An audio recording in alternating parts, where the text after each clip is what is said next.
right, let's jump right in today. We're going deep on a pretty fascinating figure in Malaysian politics. Oh, yeah. Khairy Jamaluddin. Most folks know him as KJ. KJ, Eric. Exactly, and we've got a lot to cover. Seems like it. Yeah, his career, his leadership style, and then, of course, that whole expulsion from Belino thing. Yeah, that's a big one. It really is. I mean, is his star still on the rise, or is this kind of the beginning of the end? Well, that's the million-dollar question, isn't it? I guess it is, so let's try to figure it out. All right, sounds good. So one thing that struck me when I was looking through all the sources is just how different he seems from a lot of other Malaysian politicians. Oh, definitely. He doesn't really fit the mold, does he? Not really, no. Which I guess is why some people love him and some people really don't. Yeah, you hit the nail on the head there. He's definitely a polarizing figure. Definitely. So one of the things that I thought was interesting was reading about his time as the Minister of Youth and Sports. Oh, yeah. That was quite a period. It was. Yeah. Remember the 2017 SEA Games? How can I forget? I mean, Malaysia topped the medal tally. It was a huge victory. Huge success. And I was just wondering, was it just luck or was there something more to it? Oh, no. You can't chalk it up to luck. So what was it then? Well, the sources paint a pretty clear picture. You know, KJ is like this organizational powerhouse. Really? Oh, yeah. I mean, think about it. An event that massive. Thousands of athletes, Yeah. all the venues, tons of media coverage. Exactly. And he pulled it off flawlessly. But what's even more impressive is that he didn't just focus on the games themselves. Oh, what else did he do? Well, he used the momentum to launch that Fit Malaysia campaign, I've heard of that. nationwide initiative to get people moving, promoting healthier lifestyles. Sounds like a pretty ambitious undertaking. It was, but that's KJ, always thinking big picture, long-term impact. Oh, and on top of all that, he found time to work with the Football Association of Malaysia, too. Really? What was he doing with them? Basically trying to revitalize grassroots football, Yeah. getting kids involved, building up the sport from the ground up. So it wasn't just about winning medals. It was about building a foundation for the future. Exactly. So he's all about long-term impact, not just quick wins. That's one way to put it. And that's refreshing, especially in politics. I agree, but that's what makes KJ so interesting to study. You see that same long-term thinking in his next big role, Minister of Science, Technology, and Innovation. Oh, right, during the COVID-19 pandemic. Talk about a high-pressure situation. Are you kidding? He was thrust right into the heart of a global crisis. Yeah, I remember reading about that. The sources highlight his leadership during Malaysia's vaccination rollout. That was a huge success story. It was, and he actually received the UNICEF Vaccine Hero Award. It's a pretty prestigious award. It is. So what exactly did he do to earn it? Well, first you have to remember the context. Vaccine hesitancy was a global issue, and Malaysia was no exception. Yeah, I remember all the misinformation and conspiracy theories floating around. It was wild, but KJ tackled it head on. How? He didn't just focus on securing the vaccines, he went the extra mile to build public trust. What kind of things did he do? Well, for starters, he launched these really innovative public engagement campaigns. What do you mean by innovative? He used humor, social media influencers, even traditional storytelling to get the message across. Yeah, it's pretty creative. Yeah, and it worked. But what I find even more impressive is that he used this crisis as an opportunity to boost Malaysia's tech sector. Oh, wow. How'd he do that? He created something called the National Technology and Innovation Sandbox, or NTIS. NTIS. Yeah, basically it helped fast-track the development of homegrown solutions. So not just addressing the immediate crisis, but also investing in Malaysia's future. That's right, and he even managed to do it in a way that earned him international recognition. It's pretty remarkable. It is, but that ability to turn challenges into opportunities, that's a recurring theme with KJ, and it's something you see again in his next role, Minister of Health. Oh, right. This was during the transition from strict pandemic restrictions to endemic living. Yep. Imagine that, trying to balance public health concerns with getting the economy back on track. It must have been a constant juggling act. Definitely, but according to the sources, he handled it pretty well. And wasn't this also around the time he transformed the My Sagittara app? Oh, you're talking about how it started as a contact tracing tool and he turned it into a whole digital health platform. Right. Yeah, that was a classic KJ move. In what way? Instead of letting the app become obsolete after the pandemic, he saw its potential. To do more. Exactly. He was always thinking ahead.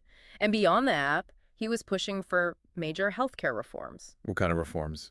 Things like improving accessibility, particularly for rural communities, and really pushing for the digitization of the whole system. So once again, modernizing, moving things forward. Absolutely. He really wanted to bring Malaysian healthcare into the 21st century, but then just when it seemed like he was on a roll, January 2023 happened. The expulsion from Prino, Yeah, the dominant political party in Malaysia. the one he'd been a part of for his entire career. It was a major turning point. It was. So what exactly happened there? Well, to really understand it, you need a bit of background on UMNO. Okay, tell me more. Well, UMNO's been the ruling party for decades, you know? Right, known for its more traditional approach. Exactly. And KJ, with his constant push for reform and transparency, he was always seen as kind of a maverick within the party. I can see that. And according to the sources, his expulsion was directly tied to his calls for internal reform, you know, pushing for a more transparent leadership style. So it sounds like his push for modernization clashed with the old guard in UMNO. It was a clash of ideologies, for sure. Yeah, that makes sense. So what does this actually mean for KJ's political career? Well, that's a big question. Is this a setback, or could it potentially help him? Honestly, it's hard to say, but one thing's for sure. Being expelled from UMNO is a significant event.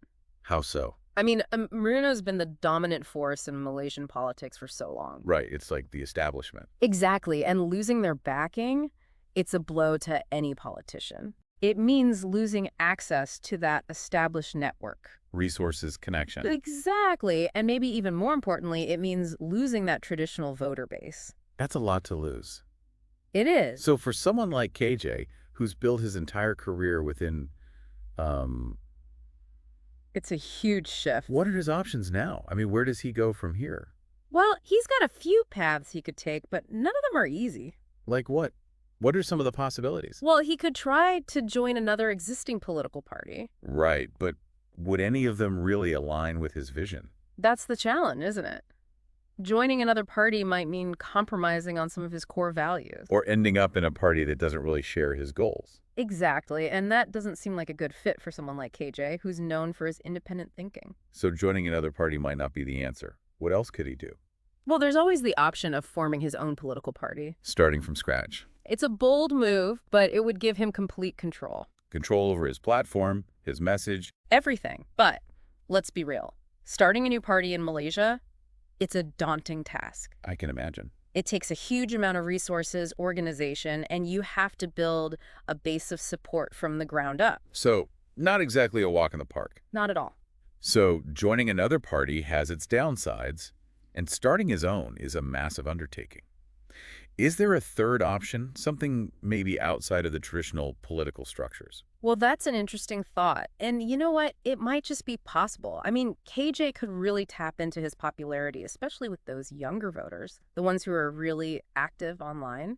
That's a good point. We haven't really talked about that yet. I mean, he's definitely got a strong following, especially among younger Malaysians. Right. And they're the ones who are more likely to be disillusioned with the old way of doing politics. Yeah, they're looking for something different, someone who speaks their language. Exactly. And KJ, he's got that authentic vibe. He does. It's like he gets it, you know? He understands the challenges they're facing. And he's not afraid to challenge the status quo. Which is probably why his expulsion from Durkano might have actually helped him. Do you think so? Yeah, I mean, some of the sources suggest that it actually boosted his image among certain groups. It's interesting, kind of a David versus Goliath situation. Yeah, the brave reformer taking on the establishment. It's a powerful narrative. It is, and it plays right into that global trend of people being fed up with traditional politics. Especially younger generations. They're tired of the empty promises, the corruption, the lack of progress. They want leaders who are genuine, who are actually trying to make a difference. And KJ, with his focus on things like technology and healthcare, and his willingness to speak truth to power, He seems to fit the bill. he does. And it makes you wonder if his expulsion could actually be a turning point. For Malaysian politics. Yeah, could he be the one to usher in a new era? A new kind of politics? One that's more focused on solutions, on collaboration, on actually addressing the real issues people are facing? It's a tantalizing possibility. It is, but it also raises a lot of questions, doesn't it? I mean, can he really build a viable political movement outside of the established system? It won't be easy, that's for sure. What are some of the biggest challenges he's likely to face? Well, first off, he needs to keep that momentum going. That energy, that excitement. Right, because there are going to be people who try to bring him down. Oh, I'm sure of it. The political establishment, they're not just going to roll over. They're going to paint him as a radical, a loose cannon, someone who's too idealistic to get things done, And he's going to have to prove them wrong. by showing that he can translate his vision into action. Results. That's what matters in the end. And speaking of his vision, you mentioned earlier that he was the chairman of the World Economic Forum's Global Agenda Council on Southeast Asia. Right? What exactly does that involve? It's a pretty big deal, actually. How so? The World Economic Forum, they bring together leaders from all over the world. Business leaders, politicians, academics, All sorts of people. and they discuss global challenges. Finding solutions, working together. So being a part of that network, it gives KJ a unique perspective. It shows that he's thinking beyond Malaysia's borders. That he's got a global outlook. Exactly. And that kind of experience could be really valuable, especially if he's trying to appeal to younger voters. The ones who are more globally connected. Exactly. They care about issues that go beyond national borders. Climate change, economic inequality, things like that. Right. They're looking for leaders who understand the interconnectedness of the world. And KJ, with his experience on the global stage, He could be that leader. he could, but let's be real, building a new political movement or even just shaking up the existing system. It's a monumental task. What are some of the specific challenges he might face? Well, one of the biggest is resources. Money. Exactly. Yep. Running a political campaign, building a movement, it all takes a lot of cash. And without the backing of a major party. He's going to have to get creative. Fundraising, crowdfunding, who knows? And then there's the whole issue of organization. You need a team, right? Yeah, a good one. People who are talented, dedicated, and believe in his vision. It's not enough to just have good ideas. Nope. You need people to execute them. And what about media coverage? That's another hurdle. Will he be able to get his message out there without the support of the traditional media?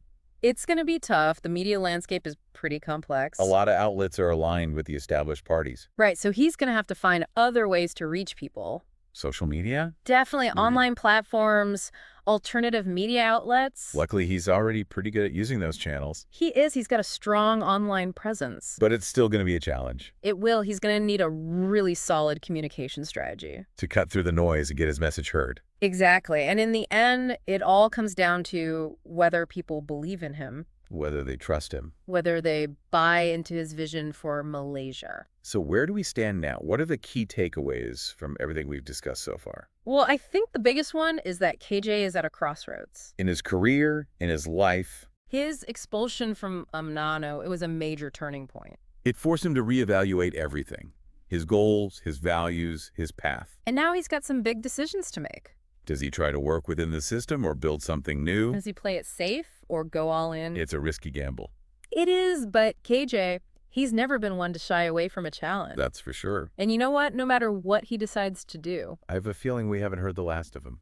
I think you're right, Khairy Jamaluddin. He's a force to be reckoned with, and his story is far from over. All right, so we've spent a good chunk of time unpacking the career of Khairy Jamaluddin, better known as KJ. It's been quite a journey. It really has. I mean, from those early successes as a minister to that very public expulsion from UMNO. A lot of twists and turns. There have been. We've seen how effective he can be as a leader. His vision for a more modern Malaysia, He's not afraid to shake things up. he's definitely not. But now he's at this crossroads, and I'm really curious About what?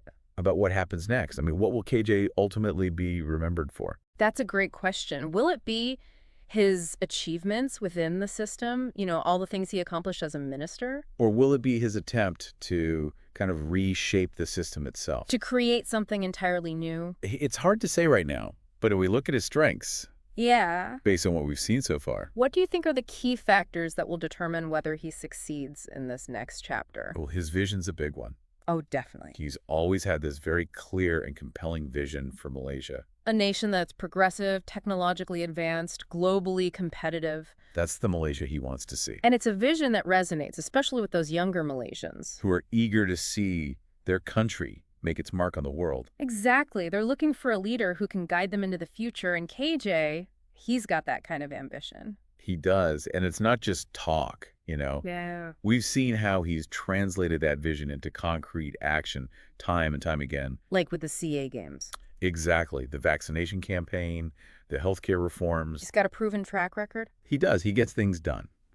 And I think that's really important to voters. Especially those who are tired of empty promises. They want to see results. And KJ, he delivers. He does, but vision and action, They might not be enough. Why not? Because he's also going to need some serious political savvy. Oh, I absolutely. mean, he's navigating a whole new landscape now. It's a lot more complex, a lot more unpredictable. And he's up against some very powerful forces. The established parties, they're not going to make it easy for him. So what do you think? What are some of the biggest strategic challenges he's facing?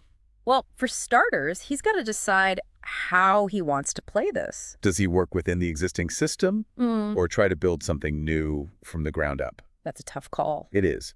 And who does he try to appeal to? Does he try to build a broad-based coalition, or does he target specific demographics? Like younger voters, for example. It's all about strategy. Figuring out the best way to achieve his goals. And those goals, what are they exactly? I mean, does he still want to be prime minister? That's the big question, isn't it? It is. Does he still have that ambition, or is he content with being kind of a powerful voice for change, even if it's from outside the traditional power structures? A disruptor, a thought leader. Yeah, someone who shakes things up, but maybe doesn't necessarily hold the highest office. And honestly, only KJ knows the answer to that. But one thing's for sure. What's that? He's not going to just fade away. Oh no, he's too passionate, too driven, He's got too much to offer. too much to say. He's not the kind of guy who just sits on the sidelines. So if you had to bet, Where do you see KJ ending up? what's your prediction for his political future? It's hard to say for sure, but I do think he's got the potential to be a major player for years to come. Really? Yeah, whether he joins another party, forms his own, or builds a movement outside the traditional system. He's someone to watch closely. He's a catalyst for change. And I think his impact will be felt no matter what path he chooses. It's almost like he's at the forefront of this generational shift in Malaysian politics. You know what? I think you're right. He's bringing a new energy, a new perspective. A new way of doing things. And that's exciting. It is, even if it's a little unpredictable at times. Definitely. But I think that's the main takeaway here. What is it? KJ's journey is a reminder that politics is not static, you know? It's constantly evolving. And individuals, they really can shape that evolution. They can make a difference. So to our listener, we want to hear from you. What do you think? Is KJ a rising star? Or is this the beginning of the end for him? Can he overcome these challenges and achieve his goals? Let us know what you think, because that's a wrap for us today. We've gone deep on the career and the potential future of Khairy Jamaluddin. This has been a really fascinating deep dive, and thanks for joining us.